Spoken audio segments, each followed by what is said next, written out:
Greetings, folks. Daniel Wickwire here, and welcome back to Kaiju Movie Review after a 5-year-long hiatus.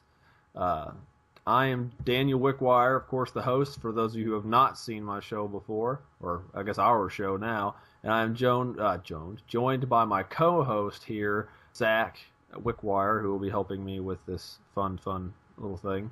Go ahead and tell them about yourself a little bit, Mr. Zach. All right. Well, I'm Dan's older brother. I've been watching kaiju films since I was young. A lot of these movies, Dan and I actually watched together as kids. Some of them, like the movie we're looking at today, I'm actually watching for the first time. In addition to this podcast, I'm also co-host on a couple other podcasts, which I will plug at the end of the show. And I write video game reviews and the like for the website cultureshock.com. All right, well, there's everything. Well, most of everything you need to know about Mr. Zach. Of course, I've known him forever. He's slightly older than me, so most of the stuff we kind of know a little bit about. Just a hair. First off, go ahead. What we don't, we can just, we'll just bluff our way through. Oh, of course. First off, I want to start this segment with, we're going to talk a little bit about some relevant news.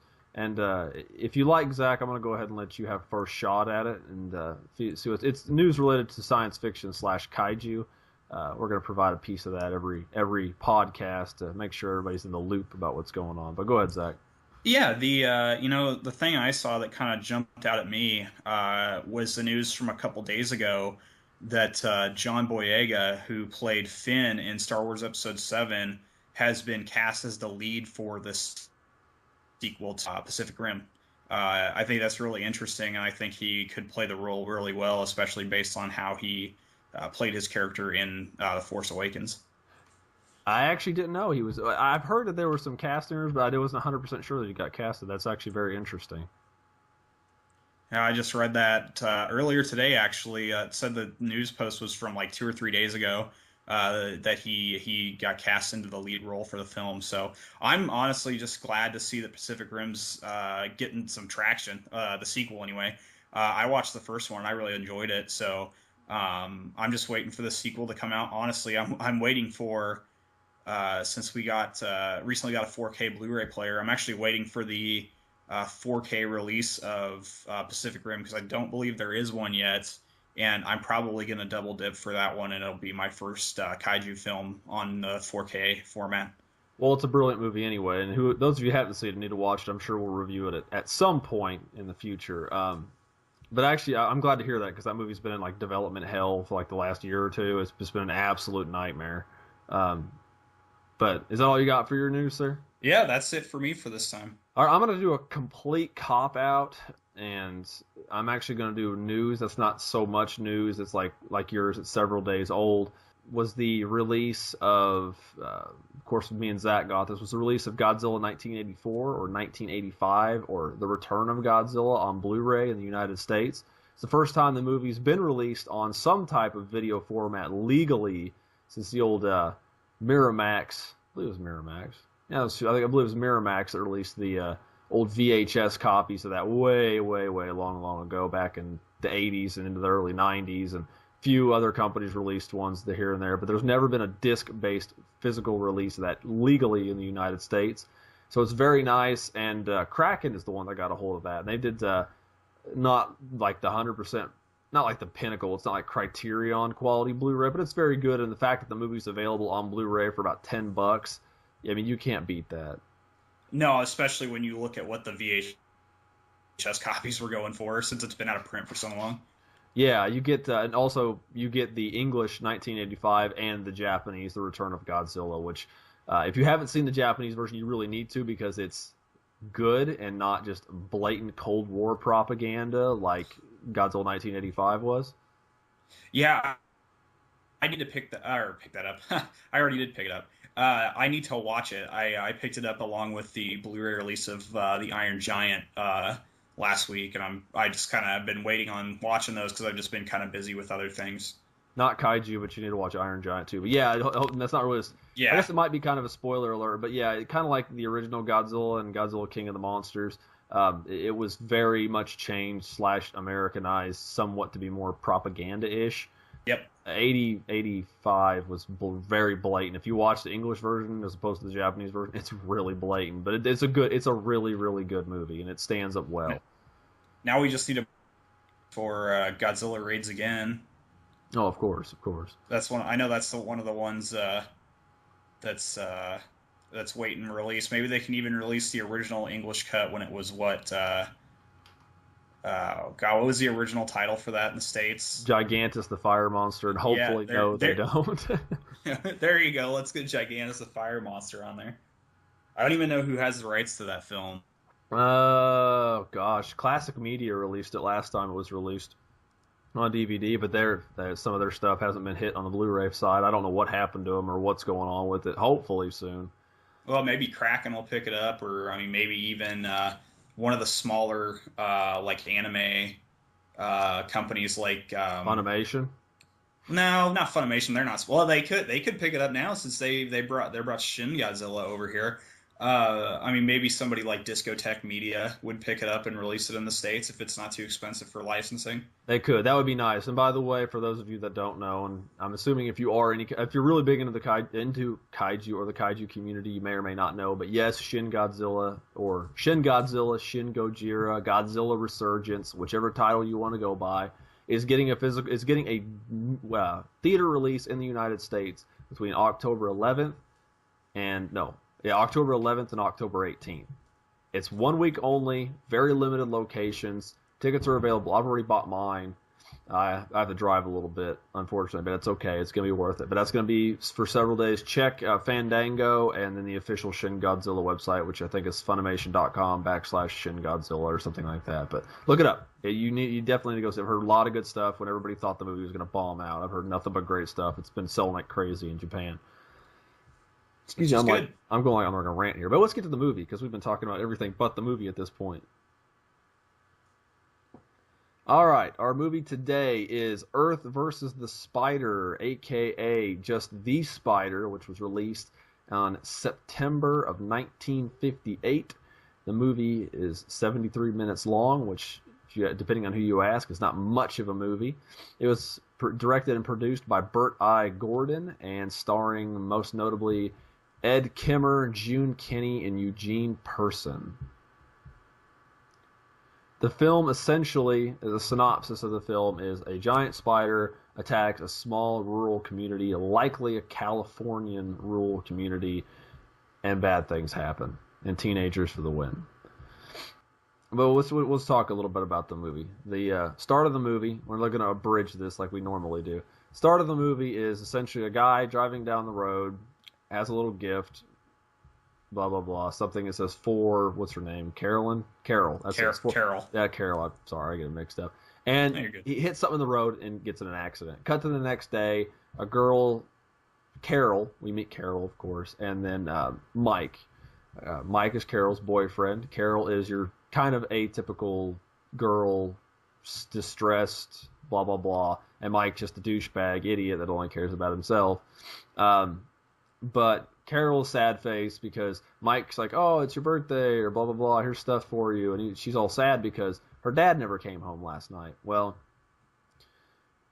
Mike, being the idiot he is, like, oh, he'll be fine, and, the typical bad, terrible boyfriend doesn't care about anything but himself kind of mentality. Yeah, he did the whole, like, don't worry, baby, your dad's a loser. It's okay. Yeah, it's like, it happens all the time. You know how he is. What do you mean you know how he is? That literally is like the lines for the movie. But anyway, they get butt hurt, and she asks where he's like, all right, well, where was he coming from? Blah, blah, blah. Well, anyway, she tells them, and they go out after school to find out what happened to her dad. But let's not forget that this happens over the course of maybe 1 or 2 minutes of the movie, so she's pretty much instantly forgives him, and they go try to find him. Definitely not. I mean, it's not like Shakespearean quality storytelling here. Well, no, or it's not like what a movie nowadays would be, where they drag this out for probably 10 or 15 minutes. Yeah, and just get really random shots, perspective shots, or close-ups on faces with no dialogue at all. It's just a where they'd be like, yeah, they'd be like, oh, well, they'd probably have like her talking to her friends. They'd be like, oh, you should forgive him. He didn't mean to hurt your feelings, blah, blah, dumb crap like that. Of course. I mean, yeah, exactly. There would be, and there'd be all these pointless added characters. Like, not that there's enough in some of these movies anyway. But they go and look for the dad. They find a spider web going across a big, like huge, like bigger than your arm, like spider web, like across. Well, I don't know what this is, or just a piece of silk, not an actual spider web. And the truck had wrecked, and like a truck had hit it, and you find out it was her dad. And sad face, and they go to the cavern. There's like a cave nearby. Like, oh, I don't know if we should go in that cave. You heard all the stories. And again, Mike being a douchebag, but like they never, there's no subtext to this, right? They don't ever talk about the cave, like what happened in the cave. Yeah, I love that there's a giant sign in front of the cave that says "Do not enter, no trespassing," and they just go in anyway. Yeah, and they're like, oh, I'm assuming the rumors were, yeah, the rumors were like just people just don't come out. Like they go in and just don't come out. But that was it. That was like the only, it's just stupid people getting lost, essentially. Like, oh, it's so haunted because they're stupid.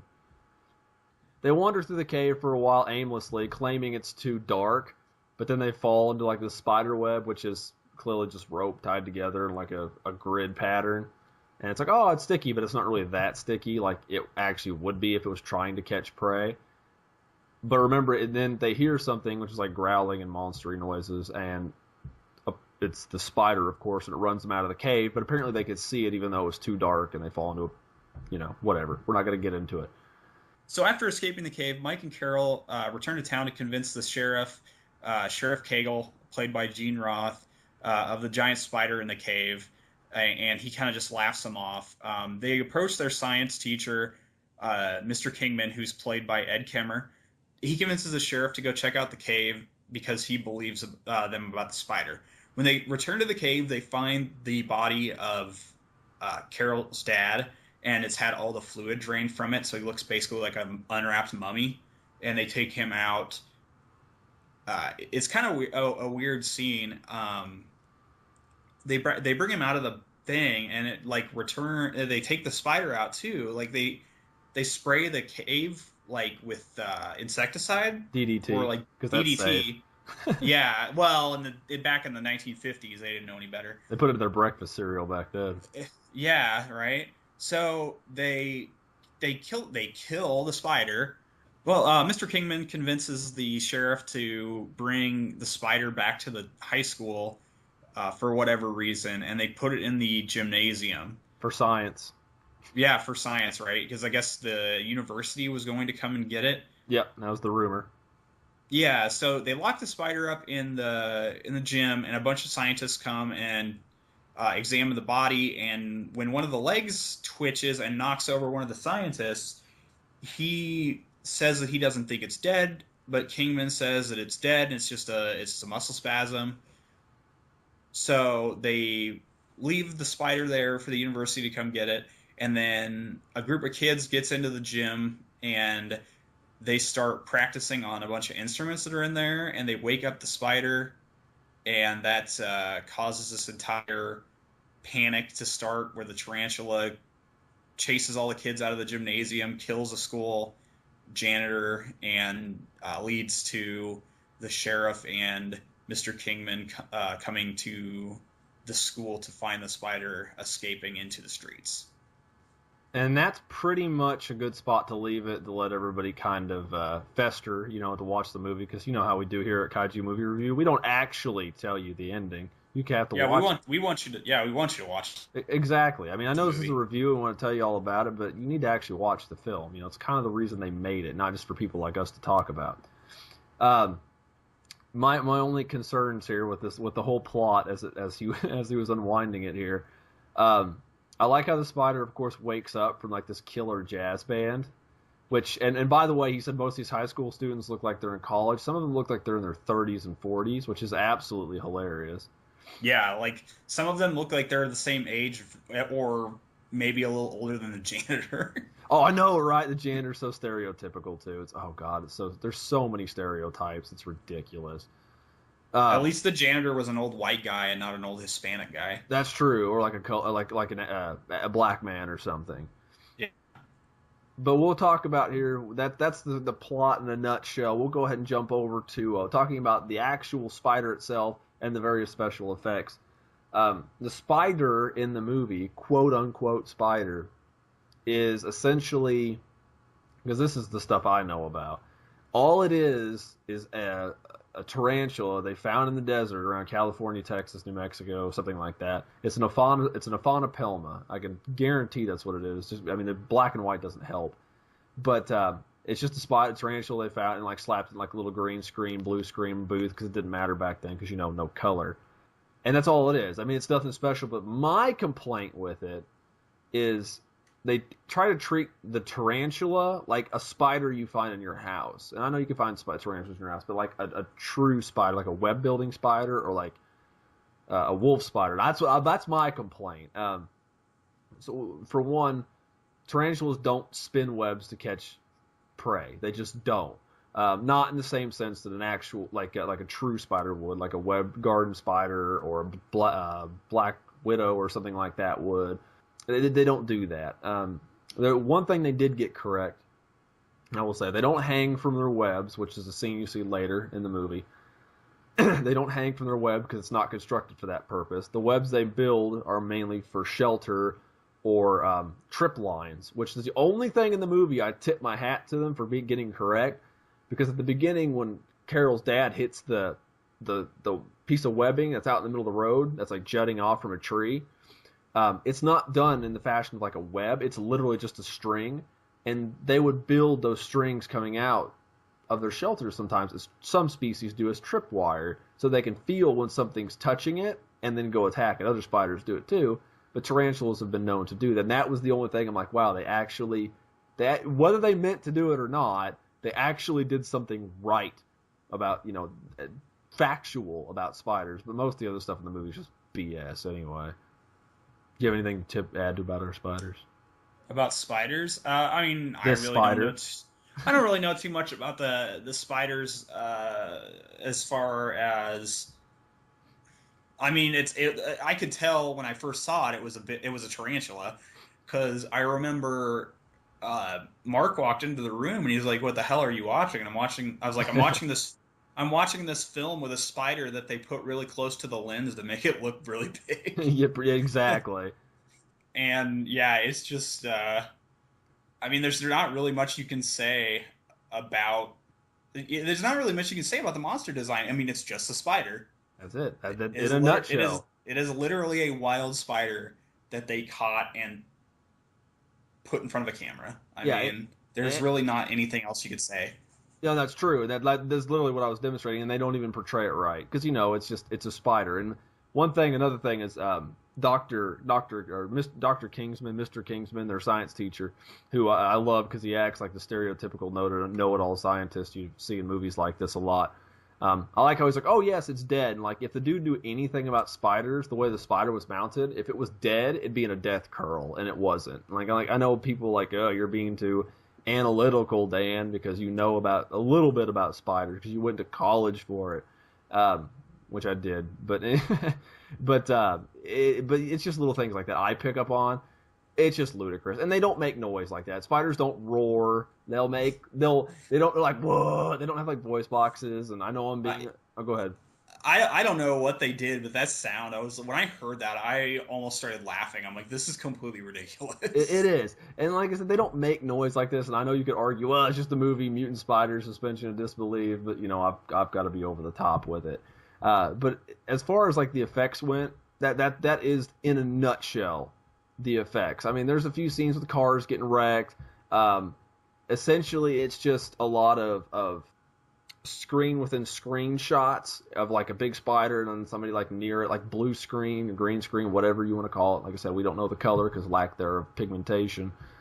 But that's all it really was. But I think I don't know if you've got a favorite effects shot, but it's when Mr. Kingman rams the car into the spider's ass while it's like attacking the house. It's like bonk, and like I love that scene. I'm sorry. That was ridiculous. The scene I liked was actually the one when all the scientists were gathered in the high school, and the spider like hit that one scientist and knocked him over, because I assume that at that point it was just a giant puppet.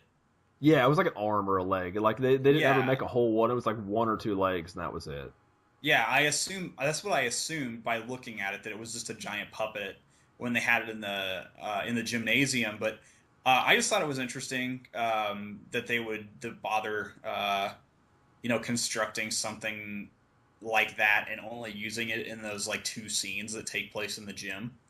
I blame this movie's limited budget. That's what I do. Yeah, and I get that. It's just weird because you look at, I get that the budget was limited, but I mean, you look at other movies that came out around this time, and the special effects were so much better. Oh yeah, no, I agree, 100%. This was actually like a big boom year for folks who've watched other kaiju movie reviews done in the past. A lot of horror movies or giant monster movies came out in 1958. It's like 1957 and 1958 were huge years for like a lot of these like really cheap monster movies. Yeah, you just get them and shove them out just to get that money, man. I mean, it's a popular thing. That's what people wanted back then. One thing, but in case people are wondering, Zach, enlighten us about where can they find it and how much does it cost? So you can still find this movie. It's been out of print for quite some time. It's a little pricey, personally. I mean, I don't feel that the movie really warrants the price it's going for. A quick cursory glance on eBay, I see that the DVD runs for about $40 to $45.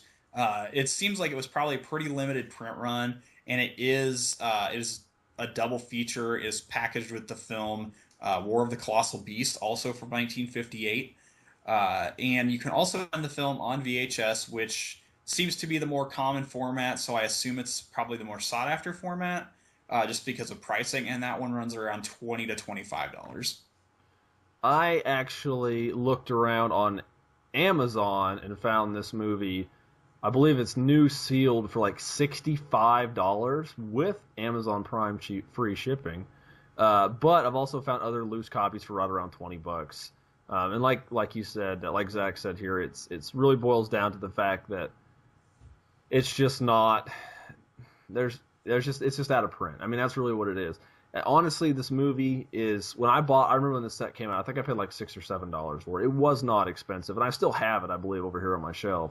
But it's just they're just not out there, man. And it might get a re-release, but I wouldn't hold my breath for it for a while. It's going to depend on who has the rights for the film. It looks like the film was released by AIP, American International Pictures, who has been defunct since 1980. And it looks like currently the AIP library is owned by MGM. So I wouldn't count on a re-release anytime soon unless they're getting really desperate for movies they can just slap onto Blu-ray really cheap and release as, like a horror bundle or something. That's likely the way you're going to see it. Do you approve of this movie? Do you recommend this movie, yay or nay, and why? I'm going to say no. I personally found the movie to be kind of boring. And I know some people might look at that and just be like, oh, well, you just don't like it because it's an old film. To which I say you're completely wrong, because there are other films of this era, the late 50s, early 60s, that I can sit down and watch and absolutely love, both kaiju and non-kaiju movies. So I think the movie was just boring. The pacing wasn't great. The monster was not that exciting. There was never any real feeling of like suspense or anything. The movie just it felt predictable, and I just didn't find it that entertaining. Like I kept looking at my clock, and like, man, when is this thing going to be over? And this movie was only just over an hour long. Like, this wasn't even a long film. And I was just that bored by it that I just could not really get into it. Those are harsh words, man. Hateful words. The spider that did nothing to you. Okay. I would agree. I share your sentiments entirely. I would not recommend this movie, barring you're not, like myself, a masochistic buff of really old, shoddy monster movies, particularly giant animal ones. I like this, Beginning of the End, Them, Tarantula, stuff like that. I love any of that. I'm all for it, but not this movie. I mean, yes, I still like this movie, but I would not recommend it to most people to watch. And it's pretty much exactly how Zach put it. The characters aren't interesting. They're all pretty stereotypical or annoying. They're all way older than they need to be. For a short film, it kind of there's a little bit of going in the beginning, like you get the little scene right away with the vehicle wrecks, and then it quite hastily moves into the cave. You get the spider, and then there's like a chunk of downtime, and then more spider, and then a chunk of downtime. And then, like, the ending, I'm not going to spoil it, but there was a lot of padding towards the end, and I'm just like, okay, guys. ain't that the truth? Like, this film felt like it could have probably been 10 or 15 minutes shorter. It could. There was a little ridiculous subplot they added into the end that was relevant towards the beginning of the film, but not so much at the end, and they decided to stretch that further than it needed to go. I will say I did like I did like some of the effects to the extent like they weren't like when the spider was on screen, it actually looked well. Like sometimes you can see where they do the cross shot where they're blending two different shots, one over top, the layering effect. You can kind of see the difference. I didn't notice that a lot in this movie, like you do in some crappy ones or some less well-made films. One I really would recommend to watch because it's so bad it's good is I reviewed it a long time ago. Gosh, what is that movie? Teenagers from Outer Space. You want to see some really bad special effects? Go watch that movie. But it's so good. It's funny, though. It's so bad, it's wonderful. This is not that. It's just boring. But if you ever want to watch this movie, here's a better recommendation. Watch it when Mystery Science Theater makes fun of it. Then it's worth watching for the casual audience. Yeah, I could see that. I think that would make the film much more entertaining. I wonder. I'm kind of curious if it's on any of the Mystery Science Theater 3000 DVD sets. It looks like it's on the Volume 33 DVD, and it's also available online through a number of streaming services. So there you go. If you want to watch an entertaining, funny version of the film, watch the MST3K version. Depending on your tolerance level, you can watch the original one without anybody's quips. So there you have it. Me and Zach both do not recommend the film. So there you have it. This is the first new episode of Kaiju Movie Review in the new format. If you're watching this on YouTube, which is likely where you are seeing it, you can comment below, like, favorite, so on and so forth, whatever you got to do. Let us know what you think. Sub if you really enjoy it. There'll be more of this stuff to come. In the description below, I'll be providing links to mine and Twitter account, Zach's Twitter account, cultureshock.com's website, which will be hosting these videos for us as well. Zach, do you have anything you would like to plug before we get out of here? Absolutely. You can find me at cultureshock.com. That's culture with a K, shocked in the past tense. And I just stole your line. You did. You totally stole it. Carry on. Where I do written reviews and articles in both the Culturecade, our video game section, and the 3 Count, our pro wrestling section. You can also find me in podcast form over at Culture Shocked as the co-host of Running the Ropes, Culture Shock's wrestling podcast, and as well as a co-host of Pick Up and Play, Culture Shock's video game podcast. I also forgot to mention, I'll also provide links because I do other content for cultureshock.com. I'm actually the multimedia editor over there, and I provide the gameplay video of Let's Plays and first looks at games when we get we get early copies every now and then. You can find that all under the Culturecade, or you can check my Twitch channel, which is in the description below. And of course, I have an extra YouTube channel for that gaming content, which will be in the description below. I think that's all for this video. We do appreciate y'all tuning in, and next time we're going to finish up the saga of the lone flying turtle. It's Gamera the Brave. Thank you for that. We'll see you guys next time.